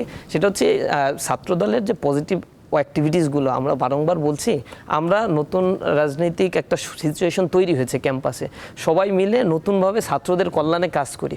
ছাত্রদের মানে ছাত্রলীগ ভোট দিয়ে শিবিরকে জিতিয়েছে, মানে সকল শিক্ষার্থীদের আবার ছাত্রলীগের না, আমি একটা ভুল ট্যাগের ব্যাখ্যা একটা দিচ্ছেন ভাই, জায়গায় এই যে চলে আবার যাওয়ার একটা ভুল মানসিকতা ব্যাখ্যা তাদের। দিতেছেন। আমি তো এই শুধু যে এটাই বলি নাই। জিনিসগুলো আমি তো one of the stake, আমি বলছি অনেকগুলি শেষ করি মাধ্যমে ভাই। একটা আপনি ছাত্রলীগের একটু নাম নোট পাইছেন, নেন, এটা বললাম আপনি একটু যে নোট নেন, আপনি এত বলেন। যে ছাত্রলীগ আপনাদের উপর নির্যাতন করলো 5 আগস্ট ঠিক আছে। পরবর্তী সময়, ছাত্রলীগের নামে একটা মামলা কেন করলেন? না, অসংখ্য মামলা কেন, করছি কে আমরা। কোথায় করছেন? গুম কমিশন আপনি জানেন না, এই প্রোগ্রাম কারণে দিছেন আপনার একটা ছাত্রলীগের এই দেখেন বিরুদ্ধে। মিথ্যাচার করাটা বন্ধ করতে হবে ওই আমরা মার্চ ফর জাস্টিস করছি, তারপর আপনারা করছেন নাকি? আমি জাভেদ রাসিনের কাছে একটু যেতে এই চাই মিথ্যার যে রাজনীতি বন্ধ আমার মনে হয়- আপনারা মনে হয় এই অনেক কিছু বিষয় করতে পারেন। আপনাদের শুনেন, দুজনের আমরা- ব্যাখ্যায় আমি বুঝতে পেরেছি। আমি বলি- 30 সেকেন্ড টাইম নেই। Okay, 30 second. 9.5 মাত্রার ভূমিকম্প হইলো, তাদের চেইন অফ কমান্ড ঠিক থাকে। তো ওনারা কেন বাংলাদেশে ছাত্রলীগের একজনকেও রাস্তাঘাটে ধরলো না? এটা ধরছে কিনা ওনারা হ্যাঁ, কমান্ড দিয়ে? অসংখ্য ধরছে। কোথায় ধরছেন? আপনি একটা অসংখ্য উদাহরণ ধরছে। দেখান না। এইভাবে করলে আসলে যুক্তির খণ্ডন হবে না, না। আমি তো সত্য কথা বলতেছি ভাই। ঠিক আছে, ধরছে কিনা? আমরা প্রতিনিয়ত আজকেও ঘটনা ঘটছে, দেখেন ঢাকা শহরে আমরা ধরছি। আপনার তারা কেন ধরে না? প্রশ্নের যুক্তি আপনি সময় পেলে দেওয়ার চেষ্টা করবেন। ধন্যবাদ। এবার একটু জাভেদ রাসিন আপনার কাছে যেতে চাই। আপনারা একদম গণঅভ্যুত্থানের দল, জনমানুষ আপনাদের সঙ্গে একদম 14 মাস আগে যেভাবে ছিল, এখন খানিকটা সেই জনসম্পৃক্ততায় ভাটা পড়েছে কিনা, এই প্রশ্নের একটু যুক্তি আপনি খণ্ডন করবেন। একই সঙ্গে জুলাই সনদের দাবি একমাত্রই আপনারাই তুলেছিলেন সবার আগে, কিন্তু আমরা দেখলাম যে মৌলিক সংস্কার সহ বাস্তবায়ন, আইনি ভিত্তি এগুলোর কথা বলে, বা নির্বাচনও সামনে রয়েছে, একদম কম সময় রয়েছে, আপনারা কিন্তু এখনও এই যে সনদ গ্রহণ করেননি। স্বাক্ষর করা মানে কিন্তু গ্রহণ করা। বড় রাজনৈতিক দলগুলো কিন্তু এরই মধ্যে সেটি করেছে। আবার কালকে থেকে আমরা দেখছি যে মাননীয় প্রধান উপদেষ্টার সঙ্গে দফায় দফায় বৈঠক শুরু হয়েছে। আজও নিশ্চয়ই আপনারা এই মুহূর্তে হয়তো সেখানে রয়েছেন। আসলে এই ব্যাপারগুলো কিভাবে আপনি পর্যবেক্ষণ করবেন? জুলাই সনদটা তো বড় ফ্যাক্টর হয়ে দাঁড়ালো। এখানে যদি আমি প্রথমে জনসম্পৃক্ততার কথা আপনি যেটা বললেন, জি। সেটাকে যদি আমি এভাবে বিশ্লেষণ করার চেষ্টা করছি, সেটা হচ্ছে জুলাই মাসে যখন আমরা জুলাই পদযাত্রা করলাম সারা বাংলাদেশে, আপনারা নিশ্চয়ই খেয়াল আছে আপনার যে সারা বাংলাদেশের মানুষ কিভাবে আমাদের সেই পদযাত্রায় সামিল হয়েছে, সাড়া দিয়েছে, এবং সারা দেশব্যাপী কিন্তু আমাদের একটা আমি যদি বলি জোয়ার সৃষ্টি হয়েছে। হ্যাঁ, কিন্তু আমরা যেহেতু একমাত্র যদি বলেন আপনি 7-8 মাসের একটা রাজনৈতিক দল, রাজনৈতিক দলের যেভাবে ধরেন ইউনিয়ন ভিত্তিক কিংবা ইউনিয়নের ওয়ার্ড ভিত্তিক বা কেন্দ্র ভিত্তিক যে কমিটি থাকে, সেই সাংগঠনিক ভিত্তি কিন্তু আমাদের হয়নি। আমাদের এখন শুধুমাত্র উপজেলা পর্যায়ে এবং কিছু কিছু ইউনিয়ন পর্যায়ে কমিটি হয়েছে। সেই জায়গাটায় আমাদের তার চেয়েও বড় কথা, আপনি ওই আলোচনাটা নিয়ে আসছেন, এটার জন্য বলছি জুলাই সনদ কিংবা এই সংস্কারের দাবিটা তো আমাদেরই প্রথম, এবং জুলাই সনদ আমরাই সবার আগে চেয়েছি। সেই জায়গাটায় জুলাই সনদ বা সংস্কার কেন্দ্রিক যে ধারণাটা বা সংস্কারের যে কার্যক্রমটা, সেটাতে আমাদেরকে ফোকাস করতে হয়েছে। একই সাথে আমাদের সাংগঠনিক কার্যক্রম, সামনে নির্বাচন বা জুলাই সংস্কার কেন্দ্রিক যে কর্মকাণ্ড, সব কিছু মিলিয়ে হয়তো আপাত দৃষ্টিতে আপনাদের কাছে মনে হতে পারে আমাদের জনসম্পৃক্ততা কি নেই বা জনসম্পৃক্ততা কি কম। সেই জায়গাটায় আমি মনে করি যে না, এটা একেবারেই কম না। কারণ আমি যদি আপনাকে উদাহরণ হিসেবে বলি, এই যে মাত্র আমাদের যে শারদীয় দুর্গোৎসব শেষ হলো, সেখানেও কিন্তু আমাদের প্রত্যেকটা নেতাকর্মী একেবারে পথে প্রান্তরে তারা ছুটে বেরিয়েছেন, তারা গ্রাম থেকে গ্রামান্তরে গিয়েছেন। প্রত্যেক তখন হিন্দু ধর্মাবলম্বী ভাই বোনদের সাথে তারা দেখা সাক্ষাৎ করেছেন, শুভেচ্ছা বিনিময় করেছেন। ঈদেও তারা একইভাবে তারা পদচারণা করেছেন। বরঞ্চ জনসম্পৃক্ততা বলেন, জনমানুষের আকাঙ্ক্ষা বলেন, সেটা আমাদের প্রতি এখনও সেই গণ অভ্যুত্থানের সময়কার মতনই আছে বলে আমি মনে করি। আর জুলাই সনদের ক্ষেত্রে আমরা এটার প্রধান দাবিদার হলেও এখানে আমরা একটা বিষয় স্পষ্ট করে জানিয়েছি, সেটা হচ্ছে জুলাই সনদের বাস্তবায়নের জায়গাটা কি হবে সেটা আমাদেরকে পরিষ্কার করতে হবে। আজকেও এই দাবি নিয়ে আমাদের আহ্বায়ক নাহিদ ইসলামের নেতৃত্বে একটি প্রতিনিধি দল প্রধান উপদেষ্টার সাথে বৈঠক করছেন। আমরা কিন্তু বরাবরই বলেছি যে একটা জুলাই সনদ সেটা শুধুমাত্র যে কাগজে কলমে একটা ঐতিহাসিক দলিল হয়ে থাকবে, আমরা সেটা চাই না। আমরা চাই না আবার কোনো 3 জোটের রূপরেখার মতন এটা কালের গর্ভে বিলীন হয়ে যাক। আমরা চাই এমন একটা ডকুমেন্ট, এমন একটা ইনস্ট্রুমেন্ট হবে যেটা বাস্তবায়িত হবে এবং যার মাধ্যমে আসলেই বাংলাদেশের যে রাষ্ট্র কাঠামো আছে, বাংলাদেশের সংবিধান আছে, এই পুরো শাসন ব্যবস্থাটা, শাসন যন্ত্রটা যেন চেঞ্জ হয়, সেই দাবিটা কিন্তু আমরা করেছিলাম। আমরা বলেছিলাম জুলাই সনদের বাস্তবায়নের যে পদ্ধতি সেটা আমাদেরকে স্পষ্ট করতে, বা বাস্তবায়নের পদ্ধতিটা জুলাই সনদের অঙ্গীকারনামায় স্পষ্ট করে দিতে। এই বাস্তবায়ন পদ্ধতি নিয়ে কিন্তু এক ধরনের ঐকমত্য হয়ে গিয়েছে, আপনি নিশ্চয়ই জানেন। সেটা হচ্ছে একটা আদেশের মাধ্যমে গণভোট, এবং গণভোটের পরবর্তীতে যে সংসদ থাকবে তার ডুয়েল রোল থাকবে, তার কনস্টিটিউয়েন্ট পাওয়ার থাকবে, একই সাথে সে সরকার পরিচালনা করবে। কিন্তু এই বাস্তবায়ন পদ্ধতিটুকু আমরা বলেছিলাম এটুকু সনদে উল্লেখ করে দিতে, কিন্তু কমিশন সেটা করেনি। তো সেই জায়গাটায় আমরা মনে করেছি, যেমন জুলাই ঘোষণাপত্র নিয়ে আমাদের একটা তিক্ত অভিজ্ঞতা আছে। জুলাই ঘোষণাপত্রে আমরা মনে করি যে আমরা প্রতারিত হয়েছি। সরকার আমাদেরকে যে টেক্সটটা দেখিয়েছিল জুলাই ঘোষণাপত্রে, কিন্তু সেই টেক্সট পরিবর্তিত হয়ে গিয়েছিল। একই সাথে আমরা এই জুলাই সনদেও দেখতে পেয়েছি, যেখানে বৈষম্য বিরোধী ছাত্র আন্দোলনের কথা উল্লেখ করা ছিল আগের খসড়াতে, পরবর্তী চূড়ান্ত যে ভার্সনটা দেওয়া হয়েছে সেখানে সেই কথাটার উল্লেখ থাকেনি। সেখানে সেটাকে বলা হয়েছে ছাত্র শ্রমিক জনতার গণ অভ্যুত্থান। তো এই যে টেক্সটটা এখনই চেঞ্জ হয়ে গিয়েছে, সেই বাস্তবায়ন পদ্ধতি আমি স্বাক্ষর করার পর তারা কি বাস্তবায়ন পদ্ধতি সরকারকে প্রস্তাবনা দিবেন সেটা তো আমি জানি না। সেখানে যদি আবার টেক্সট চেঞ্জ হয়, বা জুলাই সনদ বাস্তবায়ন আদেশের টেক্সট কি হবে, এই নোট অফ ডিসেন্টের প্রশ্ন কি হবে, সেগুলো আমি আগে থেকে না জেনে আমি একটা ডকুমেন্টে স্বাক্ষর করতে পারি না। কারণ আমরা মনে করি এই জুলাই সনদ হচ্ছে জনগণের সাথে এক ধরনের চুক্তি রাজনৈতিক দলগুলোর। তো সেখানে আমি এমন কোনো বিষয়ে স্বাক্ষর করে জনগণের সাথে প্রতারণা করতে পারি না যেটার পার্ট আমি হয়ে যাব, এবং পরবর্তীতে আমি দেখব যে টেক্সটাই চেঞ্জ হয়ে গেছে। তখন জনগণ আমাকে আমি বুঝতে পেরেছি যে এটি হয়তো আপনাদের প্রধান কারণ, সেই কারণে এখনো হয়তো আপনারা স্বাক্ষর থেকে বিরত আছেন। আমি শুরু করেছিলাম আমানকে দিয়ে যে প্রশ্নটি, যে একই সঙ্গে যেটি দেখা যাচ্ছে উনি পার্সোনালি নিয়েছেন বা চাঁদাবাজির বিষয়টি আমি বলছিলাম। আপনাদের দলের ক্ষেত্রেও আমান বলছিল যে নতুন একটি রাজনৈতিক দল, আপনি এই প্রশ্নের খণ্ডন করবেন কিনা। আমি দেখছি যে আপনাদের দলের পক্ষ থেকে শুধুমাত্র বিবৃতি বা শোকজ নোটিশই আপনারা দিয়েছেন। আমি প্রশ্নটা শেষ করছি। আপনাদের দলের যে যারা শীর্ষ নেতৃত্ব রয়েছে তাদের বিরুদ্ধে এই ধরনের অভিযোগগুলো উঠছে, যেগুলো মানুষের সাধারণ মানুষের মনে কি বিরূপ প্রতিক্রিয়া ফেলে কিনা, সেটির ব্যাখ্যা আপনারা দেখেন। একটা গণ অভ্যুত্থানের দল হিসেবে আমাদের প্রতি তো মানুষের একটা চাওয়া বা আকাঙ্ক্ষা, এটা অন্য রাজনৈতিক দলের চেয়ে অনেক বেশি, অনেক গুণ বেশি। সেটা আমরা জনগণের সেই চাওয়া, সেই আকাঙ্ক্ষাকে আমরা বুঝতে পারি। তো আমরা যখন একটা রাজনৈতিক দল হয়েছি, এটাও আপনাদেরকে একটু বুঝতে হবে, সেটা হচ্ছে সেখানে তো গণ আন্দোলন বলেন বা গণ অভ্যুত্থান বলেন, বা এই যে একটা জার্নি, সেই জার্নিটাতে শুধুমাত্র গুটি কয়েক ছাত্র তো শুধুমাত্র আন্দোলনটা করেনি, সেখানে আপামর জনসাধারণ অংশগ্রহণ করেছে। এবং যখন পরবর্তীতে রাজনৈতিক দলটা হলো, তার আগে যখন নাগরিক কমিটি আকারে ছিলাম আমরা, কিংবা বৈষম্য বিরোধী ছাত্র আন্দোলনটা কিন্তু আপনার মোটামুটি এটা কিন্তু শুধুমাত্র যে আমাদের প্ল্যাটফর্ম সেটা কিন্তু না, সেখানে কিন্তু প্রত্যেকটা রাজনৈতিক দলের স্টেক ছিল। তো বৈষম্য বিরোধী ছাত্র আন্দোলনের যে স্টেকগুলো, তারা কিন্তু তাদের ঘরে ফিরে গেছে। শিবিরের লোকজন শিবিরে চলে গেছে, ছাত্র দলের লোকজন সেখানে চলে গেছে। আমাদের যে লোকগুলো ছিল এখানে, অনেকেই তখন মনে করেছে যে এই দলটা হয়তো ক্ষমতায় আছে, এই ধরনের একটা ভাইব কিন্তু সাধারণ মানুষের কাছে গিয়েছে। এর ফলে যেটা হয়েছে, কিছু সুবিধাভোগী মানুষ তখন এই দলে কিন্তু ভেড়ার একটা চেষ্টা করেছে, এটা সুযোগ নিয়েছে। এটা আপনি এখনও দেখবেন যে বিএনপিতে অনেক ভুইফোর কিন্তু সংগঠন গড়ে উঠেছে ইতোমধ্যেই, এবং বিএনপি থেকে কিন্তু প্যাডে ঘোষণা দিয়ে শুধুমাত্র তাদের যে সকল সংগঠন তারা স্বীকার করে সেগুলোর নামও তাদেরকে প্রকাশ করতে হয়েছে। তো যখন কিছু মানুষ থাকেই সুবিধাভোগী, তারা সুবিধা নিতেই আসে। আমাদের কেন্দ্রীয় শুধুমাত্র একজন ব্যক্তির বিরুদ্ধে দুর্নীতির অভিযোগ উঠেছে, সেটাও এখনও কোনো জায়গায় প্রমাণিত হয়নি। সেটাও যখনই অভিযোগ এসেছে তার পরিপ্রেক্ষিতেই আমরা কিন্তু তাকে বহিষ্কার করেছি। এর বাদে আমাদের কেন্দ্রীয় কমিটির কারো বিরুদ্ধে এখন পর্যন্ত চাঁদাবাজি বলেন বা এই ধরনের কোনো কর্মকাণ্ডের কিন্তু অভিযোগ নেই। আর মাঠ পর্যায়ে যেটা আছে সেটা আমরা কিন্তু যদি এভাবে বলি যে আমরা গণ অভ্যুত্থানের পরপরই কেন রাজনৈতিক দল হইনি, আমরা তো যখন জাতীয় নাগরিক কমিটি হলাম তখনই তো দলটা হতে পারতাম। তখন আমরা হইনি শুধুমাত্র এই কারণেই যে অনেক সুবিধাভোগী লোক, অনেক আওয়ামী দোসর, ফ্যাসিস্টের দোসর তারা যুক্ত হওয়ার চেষ্টা করবে। তো সেটা তো পুরোটা আপনার স্ক্রিনিং করা সম্ভব না, এই এত বড় একটা দেশের সংগঠনটা স্ক্রিনিং করা সম্ভব না। সেই জায়গাটা আমরা কমিটি করেছি যাতে যখন এই ধরনের লোকগুলো আসবে আমরা তাদেরকে যাতে খুব সহজেই বহিষ্কার করে বা সহজেই তাদেরকে ঝেড়ে ফেলে বাদ দিয়ে আমরা একটা পার্টিটাকে একটা সুসংগঠিত করতে পারি। এবং এখন পার্টিতে সেই পরিমাণ আমাদের যে এখন পর্যন্ত অলমোস্ট প্রায় সবগুলো জেলার কিন্তু কমিটি হয়ে গিয়েছে, অলমোস্ট প্রায় সবগুলো উপজেলারও কমিটি হয়ে গিয়েছে। সেই জায়গায় আপনি দেখবেন সেই কমিটিগুলোর যে লোকজন আছে তাদের মধ্যে কত শতাংশ এই চাঁদাবাজির সাথে জড়িত, 1% হবে না। কিন্তু যখনই কারোর বিরুদ্ধে অভিযোগ আসছে আমরা কিন্তু সাথে সাথে ব্যবস্থা নিচ্ছি। নিশ্চয়ই। আমানুল্লাহ আমান, সরাসরি প্রশ্নে যেতে চাই, ছাত্র রাজনীতি করছেন আপনি, ছাত্র রাজনীতির অংশগ্রহণ কতটা দেখা যাচ্ছে জাতীয় নির্বাচনকে ঘিরে রাজপথে এই মুহূর্তে, আপনার দলের ব্যাখ্যাটা, বা বিগত আন্দোলন আচরণগুলো যে রাজনৈতিক শিক্ষা নিয়েছিলেন আপনারা, সেই শিক্ষা থেকে শিক্ষিত হয়ে আগামী রাজনীতিতে অর্থাৎ জাতীয় নির্বাচনের সামনে রেখে ছাত্র রাজনীতি কেমন চলছে বিএনপির? ধন্যবাদ আপনাকে।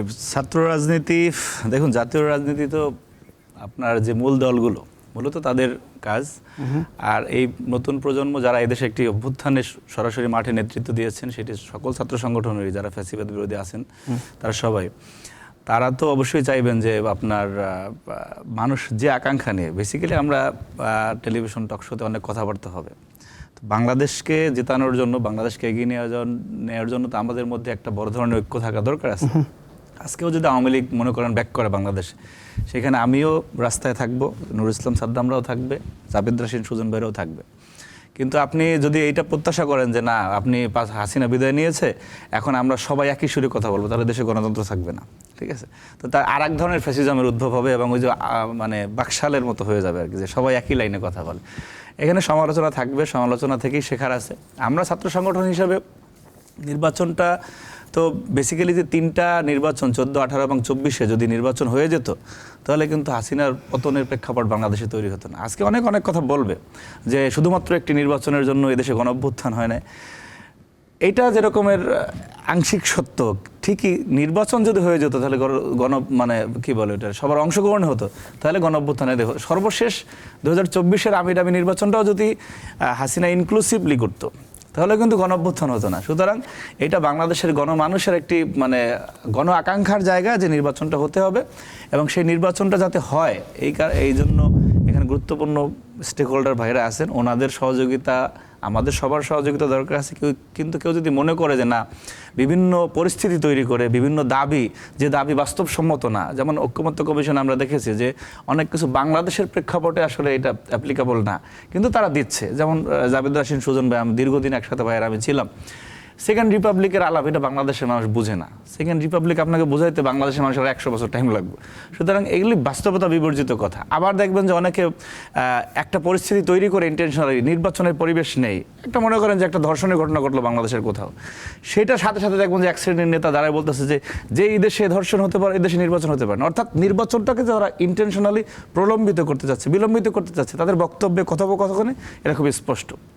সুতরাং নির্বাচন এই মুহূর্তে দরকার। আমরা সর্বশেষ যে IMF-এর যে আপনার এই যে ডিসেম্বরে আমাদের 6ষ্ঠ কিস্তির লোন দেওয়ার কথা $80 কোটি, সেটা দেখবেন যে ওরা বলেছে যে এটা নির্বাচিত সরকার সারা দিবে না, সর্বশেষই আপনি দেখেন। তো সুতরাং এই যে ইলেকশন যে অনিবার্য দেশে, সেটা মেনে একটা ইনক্লুসিভ নির্বাচন যাতে হয়, আমরা ব্যক্তিগত স্বার্থ উদ্ধারের জন্য, নিজের দলের স্বার্থ উদ্ধারের জন্য বাংলাদেশকে যাতে বিপদে ফেলে না দেয়, সেইটা ছাত্র সংগঠন বলেন, মূল দল বলেন, সবার এই বিষয়ে দৃষ্টি খুব সজাগ রাখতে হবে যে না, নির্বাচনটা দরকার। ছাত্র সংসদে ছাত্র শিবির জিতছে, বাংলাদেশের মানুষ যদি মনে করে যে না, মসনদে এনসিপিকে বসাবে, জামাতকে বসাবে, বিএনপিকে বসাবে, সেটা বাংলাদেশের মানুষের সিদ্ধান্ত, কিন্তু আপনি নির্বাচনটা হতে দেন। নির্বাচনটা যাতে না হয় সেই ধরনের বড় ধরনের একটা মেকানিজম আমরা টের পাচ্ছি, আপনিও পাচ্ছেন। সুতরাং নির্বাচনটা হতে হবে। আর ভাইদের সাথে যেটা ঘটছে আর কি, মানে জুলাই সনদের বিষয়, সেখানে রাষ্ট্রের একটা বড় ধরনের ব্যর্থতা আছে। যখন আমাদের প্রফেসর ইউনূস মন খারাপ করছিলেন উনি পদত্যাগ করবেন বলে, তখন তো নাহিদরা গিয়ে তাকে বুঝাইছে যে স্যার আপনি দেশের জন্য থাকেন। তো নাহিদরা যদি ওনাকে বুঝায় রাখতে পারে, উনি কেন নাহিদদেরকে বুঝায় ওখানে নিতে পারলেন না যে আসো তোমরা এই অভ্যুত্থানের গুরুত্বপূর্ণ স্টেক হোল্ডার, তোমাদেরকে স্যার আমি এটা করবো না। তার নাতির বয়সী ছেলেরা তারা কথা শুনতো না? অবশ্যই শুনতো। যারা এই চেয়ারে আছে তাদেরকে আরও বেশি দায়িত্বশীল ভূমিকা পালন করতে হবে ইলেকশন সামনে রেখে, যে না আমি একটা ইনক্লুসিভ নির্বাচন করে জাতির কাছে হিরো হয়ে বিদায় নেব। আর সেটা যদি ওনারা করতে ব্যর্থ হন, তাহলে যে সমস্ত আলোচনা আমরা শুনি, এক্সিট সেভ এক্সিট ইত্যাদি, এ ধরনের পরিস্থিতি হইতে পারে। তো কারণ মানুষ তো আপনি কতদিন সহ্য করবে?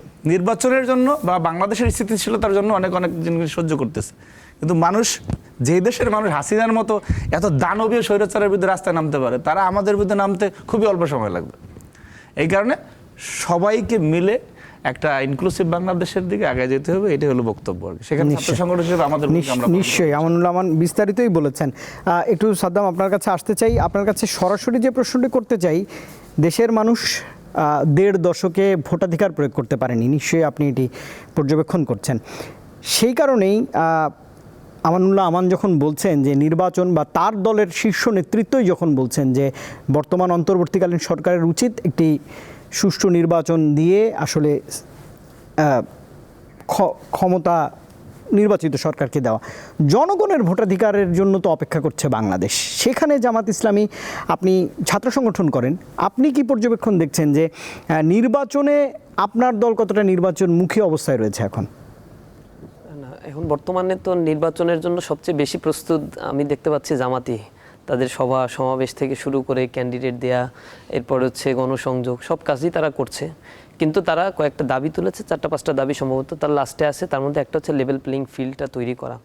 নির্বাচনের প্রশাসন যে অবস্থায় আছে, নড়বড়ে একটা অবস্থা, যে কোনো ধরনের মব ক্রিয়েট হলে সেটাকে তারা সামাল দিতে পারছে না। তো এই জায়গা থেকে প্রশাসন আবার একপাক্ষিক কিছু কিছু ক্ষেত্রে কোনো কোনো দলের ক্ষেত্রে আচরণ করছে। এরকম অবস্থা হলে নির্বাচনের সময় যে কি পরিস্থিতি দাঁড়াতে পারে, এগুলো নিয়ে তো স্বাভাবিকভাবেই একটু শঙ্কিত হয়ে আছে জনগণ। এই জায়গাতে কিভাবে রিফরমেশন তারা করলো বা করবে। আবার জুলাই সনদ নিয়ে একটা তর্ক বিতর্ক আসছে যে গণভোটটা আসলে রেফারেন্ডামটা আগে হবে নাকি পরে, মানে গণভোটটা হচ্ছে নির্বাচনকালীন সময়ে হবে। এটা নিয়ে তো রাজনৈতিক দলগুলো, জামাতের পক্ষ থেকে বলছে এটা আগে হওয়া উচিত, আরও 20টার অধিক রাজনৈতিক দল বলেছেন যে না, গণভোটটা আগে হওয়া উচিত। তো এই জিনিসগুলো তো যাচাই বাছাই করা হচ্ছে এবং ফেব্রুয়ারির যে টাইম ফ্রেম দেওয়া হয়েছে এগুলোতে সব রাজনৈতিক দলই অ্যাপ্রিসিয়েট করেছে। আমি দেখছি জামাত ইসলামী সবচেয়ে বেশি প্রোঅ্যাক্টিভ হয়ে তারপরে তারা নির্বাচনের প্রস্তুতিগুলো নিচ্ছে। সুতরাং এই ক্ষেত্রে আমরা কোনো ধরনের মানে তাদের পক্ষ থেকে নির্বাচনকে বাধাগ্রস্ত করার কোনো কিছু দেখছি না, বরং লেভেল প্লেইং ফিল্ডের কথা বলছে। যেমন বিএনপির হচ্ছে বাংলাদেশের যে কয়টা এখন স্টেক আছে সরকারের, অর্থাৎ জুডিশিয়ারি, অ্যাডমিনিস্ট্রেশন, ডিফেন্স ফোর্স, বিভিন্ন জায়গায়, এখানে বিএনপি মনার নোকের পরিমাণই হচ্ছে অনেক অনেক বেশি। উপদেষ্টাতেও বিএনপির ব্যাকআপের লোকজনও অনেক বেশি আছে। সুতরাং এই জায়গাগুলোতে প্রত্যেকটা জায়গায় যখন বিএনপির এমন হয়েছে, ভাই এই কথাটা বললো যে বিএনপির কিছু কিছু জায়গায় বহিষ্কার করা হচ্ছে, আবার নেতাকর্মীরা নিয়ে গিয়ে তাদেরকে গ্রেপ্তার করে দিচ্ছে। পুলিশ গ্রেপ্তার করতে সাহস পাচ্ছে না, কারণ পুলিশ যদি গ্রেপ্তার করে এর পাল্টা রিয়াকশনটা পুলিশ আর সামাল দিতে পারতেছে না। সুতরাং বিএনপি থেকে বহিষ্কারও করা হচ্ছে, আবার মানে লিখেও দেওয়া হচ্ছে যে তার ব্যাপারে যেন আইনানুগ ব্যবস্থা নেওয়া হয়, এমন পর্যায়ে আছে। আর প্রশাসনের একটা মনস্তাত্ত্বিক বিষয় হয়ে দাঁড়িয়েছে, নির্বাচনের পর তো বিএনপি ক্ষমতায় আসবে। তো এটা তো সবাই মনে করে যে বড় দল রাজনৈতিকভাবে তারাই হচ্ছে ইম্পাওয়ার্ড, তারা ক্ষমতায় যাবে। যাওয়ার আগেই অনেক এক্সারসাইজ তারা করে ফেলেছে, যাওয়ার পরে বাকিটা করবে। কিন্তু এখানে যে বিষয়টা দাঁড়িয়েছে, প্রশাসনের মনস্তাত্ত্বিক জায়গা এমন হয়েছে যে আমি যদি এখন কথা না শুনি তাহলে 2 দিন পরে বিএনপি ক্ষমতায় আসলে তো আমারও চাকরি নিয়ে টানাটানি বাঁধবে। এই কারণে প্রশাসনও একটা ঢিলেঢালা অবস্থার মধ্যে দিয়েই যাচ্ছে, স্বাভাবিক প্রক্রিয়ায় আমরা এটা দেখতে পাচ্ছি। সম্ভবত এই জায়গা থেকে অন্য রাজনৈতিক দল কিছুটা শঙ্কিত হয়ে তারা বলছে যে লেভেল প্লেইং ফিল্ড তৈরি করেন, প্রেশার ক্রিয়েট করছে গভর্নমেন্টকে, ময়দানে হচ্ছে মানুষকে আশ্বস্ত করার চেষ্টা করছে আপনারা ভোটে আসেন, প্রবলেম নাই। তারা শুধুমাত্র একমাত্র শক্তিশালী দল না, আমরাও শক্তি প্রদর্শন করছি, নির্বাচনের সময় প্রবলেম হবে না, অনেক কিছুই তারা মেসেজ দেওয়ার চেষ্টা করছে। ফেব্রুয়ারিতে ইনশাআল্লাহ নির্বাচন হবে, সেই নির্বাচনে জনগণ তাদের পছন্দ অনুযায়ী ভোট দেবে। আমিও কোনো দিনই ভোট দিতে পারি নাই, এইবার সুযোগ হবে ইনশাআল্লাহ, আশা করছি। আমাকে হয়তো বলবার সুযোগ দিতে পারছি না, কিন্তু আমি সামাজিক যোগাযোগ মাধ্যম বা আমি গণমাধ্যমে কাজ করে দেখছি আপনার দলের অনেক নেতাই নির্বাচনী বিভিন্ন পথসভায় ভোটারদের হুমকি দিয়ে বক্তব্য দিচ্ছেন। নিশ্চয়ই আপনি এটা পর্যবেক্ষণ করবেন। আপনি বললেন যে বিএনপি প্রশাসনে ওই কাউন্টারে আমি একটু বলবার চেষ্টা করছি। জাবেদ হোসেন, আপনার পর্যবেক্ষণ দিয়ে আসলে আজকের দেশ ভাবনা শেষ করতে চাই, আপনার কাছে আসতে চাই। সেটি হচ্ছে বড় রাজনৈতিক দলগুলোর মধ্যে মতভেদ অনৈক্য একদম স্পষ্ট, তাদের যুক্তি তর্ক খণ্ডন যতক্ষণই চালাই না কেন দেখা যাবে যে এটার আসলে কাউন্টার বক্তব্য আছে। বাংলাদেশের সাথে আমাদের কোনো দ্বন্দ্ব নেই। না ঠিকই আছে। রাসি, আপনার কাছে একটু জানতে চাই যে প্রশাসনেও তো এক ধরনের বড় একটা চাপ সামাল দিতে হবে। আইন শৃঙ্খলা বাহিনীর অবস্থা আপনি জানেন, ইসি আপনারা বারবার যাচ্ছেন, সামান্য একটি প্রতীক নিয়ে ইসির সিদ্ধান্তহীনতা রয়েছে, এবং একই সঙ্গে আপনাদেরও নতুন রাজনৈতিক দল হিসেবে আপনারা একগুঁয়ে কোনো মনোভাব, প্রতীক নিয়ে আমি বলছি, প্রকাশ করছেন কিনা। সব মিলিয়ে এই প্রশাসন যাদেরকে এত বড় একটা চ্যালেঞ্জ অর্থাৎ জাতীয় নির্বাচন সামাল দিতে হবে, সেই প্রশাসন নিয়ে আপনারা কতটা আস্থাবান? দেখেন, গতকালকে কিন্তু বেশ কয়েকটা মিছিল হয়েছে আওয়ামী লীগের, হ্যাঁ, একটা মিছিলও কিন্তু সরকার সামাল দিতে পারে নাই। এবং এখন পর্যন্ত যতগুলো মিছিল হয়েছে, কিংবা মিছিল বাদ দেন, ধরেন যতগুলো ক্রান্তিকালীন সময় অতিক্রম করে কিছু গ্রেপ্তার করেছে, ক্রাইসিস মোমেন্টের কথা বলি, ধরেন এই যে আগুনটা যে লাগলো এয়ারপোর্টে, কিংবা তার আগে মাইলস্টোনের যে বিমান দুর্ঘটনা, যতগুলো ক্রাইসিস মোমেন্ট গিয়েছে, সরকারের যে রিয়াকশন টাইম এবং যে প্রতিক্রিয়া সরকার দেখিয়েছে সেটা একেবারে যথেষ্ট কিন্তু না। এবং নির্বাচনের মতন একটা এত বড় দায়িত্ব এই প্রশাসন দিয়ে আসলে সরকার কিভাবে পালন করবে সেটা আমি আসলে বুঝতে পারছি না। এখানে রাজনৈতিক দলগুলো যদি এগিয়ে না আসে, রাজনৈতিক দলগুলো যদি না চায় যে সামনে নির্বাচনটা তারা ওই আবার কেন্দ্র দখল করে সিল মারবে কিনা, সেটা কিন্তু রাজনৈতিক দলগুলোকে সিদ্ধান্ত নিতে হবে। সাধারণ মানুষকে ভয় ভীতি মুক্ত যদি একটা পরিবেশ রাজনৈতিক দলগুলো সৃষ্টি করতে না পারে, সরকারের পক্ষে এই নির্বাচন বের করে আনা সম্ভব না। এটা হচ্ছে আমরা যতদূর এখন পর্যন্ত বুঝতে পারছি এটা একেবারেই সম্ভব হবে না। প্রশাসনে তো যারা ফ্যাসিস্টের দোসর ছিল তারা তো একেবারেই সরকারকে অসহযোগিতা করছে। এছাড়া বিএনপি বলেন বা জামাত বলেন, তাদের পন্থী যে লোকগুলো আছে তারা তো নিজেদের ইয়াটাই দেখার চেষ্টা করবে, নিজেদের স্বার্থ দেখার চেষ্টা করবে। সেই জায়গাটা আসলে প্রশাসনের চাইতে রাজনৈতিক দলগুলোকেই জনগণকে বোঝাতে হবে যে না, ভোট দিতে আসো তোমরা, ভোটে কোনো ধরনের সহিংসতা হবে না। এবং এইটা যদি রাজনৈতিক দলগুলোর কাছ থেকে শুধুমাত্র মানুষ আশ্বস্ত হয় তাহলেই ভোটে কিন্তু উপস্থিতি বাড়বে। না হলে ভোটের কাস্টিং যদি কমে যায় তাহলে প্রফেসর ডক্টর মোহাম্মদ ইউনূস যেভাবে বলছেন যে একটা উৎসবমুখর পরিবেশে উনি ঐতিহাসিক একটা নির্বাচন দিতে চান, সেটা কিন্তু আর সম্ভব হবে না। সেই জায়গাটা আমি মনে করি যে রাজনৈতিক দলগুলোর দায় আছে। আর আপনি প্রতীক নিয়ে যে কথাটি বলছিলেন সেখানে কিন্তু আমাদের একগুয়েমের কিছু নাই। সেখানে আমরা তো আমাদের যুক্তিতর্ক আইনি দৃষ্টিভঙ্গি থেকেই দিচ্ছি, আইনের ব্যাখ্যাটাই আমরা দিচ্ছি। সেখানে কমিশন ব্যাখ্যা দিতে না পেরে তারা বরঞ্চ একগুয়েমি করছে এবং কমিশন এরকম ভাষায় কথা বলছে যে ব্যাখ্যা ট্যাখ্যা দিতে পারবো না, প্রতীক দেওয়া যাবে না। এটা তো একটা নির্বাচন কমিশনের ভাষা হতে পারে না। এবং এই নির্বাচন কমিশন কি করে তাহলে সামনে একটা নিরপেক্ষ ইলেকশন উপহার দেবে, এটা নিয়েও আমাদের প্রশ্ন রয়ে গেছে। ভাই ওনারা তো বলতেছে যে ওনাদের লিস্টে নাই নাকি, এটা জানতে মানে ওনাদের লিস্টে উঠানোটা খুব বড় ঘটনা না, কিন্তু যে সমস্ত প্রতীকও রয়েছে সেগুলো আসলে প্রতীক হিসেবে বিবেচিত কতটা হতে পারে? যে শাপলা প্রতীক আগে নাগরিক ঐক্য চেয়েছিল, সেটা নাগরিক ঐক্য বলে দিয়েছে যে এটা যদি এনসিপিকে দেওয়া হয় তাহলে তাদের কোনো আপত্তি নাই। হ্যাঁ, তো এই ধরনের জিনিসগুলো আমরা সব কিছুই কিন্তু মিট আপ করেছি এবং যতগুলো জায়গায় কমিশন ব্যাখ্যা চেয়েছে আমরা প্রত্যেকটা জায়গায় ব্যাখ্যা দিয়েছি, আমাদের আইনের দৃষ্টিকোণ থেকে আমরা ব্যাখ্যা দিয়েছি। কিন্তু সেগুলোর আবার পাল্টা কোনো যুক্তি কিন্তু কমিশন দেখাতে পারে নাই। সেই জায়গাটা আমাদের মনে হচ্ছে যে আমরা না, আসলে এটা কমিশন একগুয়েমি করছে। কমিশন বরঞ্চ তাদের যে পাওয়ারটা দেখানোর চেষ্টা করছে, কিংবা আমি যদি আরও বলি এখানে ডিপ স্টেটের পাওয়ার হয়তো রয়েছে। তারা হয়তো চাচ্ছে না এখানে এনসিপি এত জনপ্রিয় একটা প্রতীক পেয়ে যাক, যেহেতু শাপলা আপনি জানবেন যে এটা একেবারে আমাদের শিশু থেকে আবার বৃদ্ধ বনিতা সকলেই এই মার্কার এই প্রতীকটা চেনে, শাপলাকে চেনে। এবং এটা হচ্ছে আমাদের একদম জনগণের প্রতীক যদি আমি বলি। এবং গণ অভ্যুত্থান থেকে বেড়ে ওঠা একটা রাজনৈতিক দল হিসেবে আমরা মনে করি যে একটা প্রতীক তো শুধু প্রতীক না, এটা জনগণের সাথে একটা রাজনৈতিক দলের সম্পর্ক অনেকটা নির্ধারণ করে। সেই জায়গাটায় এই প্রতীকটা আমরা পেতেই পারি, বা এটার আইনি কোনো এখানে কোনো নাই, আপনার বাধা নেই। সেই জায়গাটায় এটা পাওয়ার ক্ষেত্রেও কোনো ধরনের বাধা থাকতে পারে। জাভেদ রাসেল, অসংখ্য ধন্যবাদ। আমানুল রহমান, আপনাকে 1 মিনিট দিতে চাই। সেটি হচ্ছে মাঠ প্রশাসনের যে অবস্থা দেখছেন সে বিষয়ে যদি একটু আপনার দলের পর্যবেক্ষণ জানাতেন, যে নির্বাচন সামনে রেখে চ্যালেঞ্জ তো রয়েছে তাদের। না, এটা মাঠ প্রশাসন নিয়ে ব্যাখ্যা দেওয়ার মতো জায়গা তো আমার নেই। ব্যাখ্যাটা হচ্ছে, আমি একটু অন্য ব্যাখ্যা দিতে চাই। ব্যাখ্যা হচ্ছে যে এই জনপদে দীর্ঘদিন জুলুম চলেছে, সেই জুলুম আজকে অপসারিত হয়েছে। আল্লাহ আমাদেরকে নেয়ামত দিছে, আমরা যদি আবার সীমা লঙ্ঘন করি এরপর একটা গজব আসবে এই দেশে। সেই কারণে আমরা মনে করেন বিএনপি বলেন, জামাত বলেন, অন্যান্য যারা আছেন তারা এই দেশের স্থিতিশীলতার স্বার্থে ওই যে রকমের ঐক্যমত্য কমিশনে একটা, যেটা তো এই দেশে কালচার ছিল না, একটা ঐক্যমত্য তো হয়েছে, ঠিক এই ধরনের এই সীমারেখা ধরে সামনে ইলেকশনটা ওঠানো এবং বাংলাদেশকে এগিয়ে নিয়ে যেতে হবে। কিন্তু যারা আধিপত্যবাদী শক্তি তারা কিন্তু আপনার প্রত্যেকটা সেকেন্ড তারা মনিটরিংয়ের মধ্যে রাখছে কোন সময় দেশে একটা খারাপ কিছু করা যায়। সুতরাং সেই ফাঁদে যাতে আমরা কেউ পা না দেয়, আমরা একত্রে এগিয়ে যাই। ক্ষমতা যার ভাগ্যে আছে সে আসবে, কিন্তু এটা আমাদের মাথায় রাখতে হবে যে আর একবার যদি বিপর্যয় হয় তাহলে আমরা বাংলাদেশকে ভালো উন্নতির শিখর বলেন, আমরা বাংলাদেশের স্থিতিশীলতাই ধরে রাখতে পারবো না। সেই জন্য সবার মধ্যে দিন শেষে একটা ঐক্য জরুরি আছে বলে আমি মনে করছি। নিশ্চয়ই এই বক্তব্য দিয়ে শেষ করতে চাই। আমানুল রহমান, অসংখ্য ধন্যবাদ, সময় দিয়েছেন। একই সঙ্গে নুরুল ইসলাম সাদ্দাম, ধন্যবাদ জানাচ্ছি আপনাকেও। একই সঙ্গে জাভেদ রাসিন, আপনার মতামত বা পর্যবেক্ষণের জন্য ধন্যবাদ জানবেন। দর্শক, এই ছিল আজকের দেশ ভাবনার এই মুহূর্তের বাংলাদেশের আয়োজন।